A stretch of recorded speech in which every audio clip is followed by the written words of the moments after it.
Well, it's the beginning of a new week, but it started with plenty of issues to jump onto. Let's bring in the host of Australia Overnight on 2GB and 4BC, Michael McLaren. Welcome to the show. Hi, Chris. How are you? Very well, thank you. This jobs fest. Businesses crying out for help. They've been doing that for 2 years. Matt Keane says, bring them in now. Is Albanese letting his mates have a say first and is too stubborn to get on with making tough decisions, do you think? Well, look, there's probably a role there, no doubt. I mean, the Labor government always take their cue from the unions, and the unions obviously don't want a lot of migration, so that's that. But on the issue of the Job Summit, a lot has been promised about this, but of course the key is that the government have already decided, haven't they, that they're going to increase immigration. There was Brendan O'Neill, I think, wasn't it, around last week telling anyone that had a live microphone that they'll be taking the numbers up to about 200,000. So if that's what they've decided, they may as well get on and do it.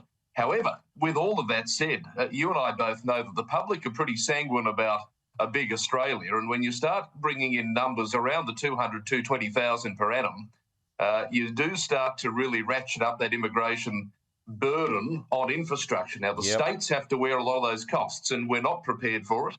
We haven't been prepared for it for probably 30 years. It's the old Australian story. We always act after the event rather than do the preparatory work at the beginning. But we've sort of put ourselves, haven't we, in a bit of a bind here, and there's not really an easy solution. You up the migration intake quickly, people forget only a certain percentage of that 200,000 are skilled migrants. The majority aren't. And of the skilled migrant percentage, only a percentage of those have the skills that are really needed, that are genuinely missing in the economy. Others are going to be working behind the scenes in cafes. Now, no disrespect to those jobs, I did it myself, but it's not really a skilled job, a lot of that. It's not an engineer or a rocket scientist or a neurosurgeon. So there's a lot of loose rhetoric around this as well, Chris, and I think we've got to look into that. There's no doubt big business want more migrants.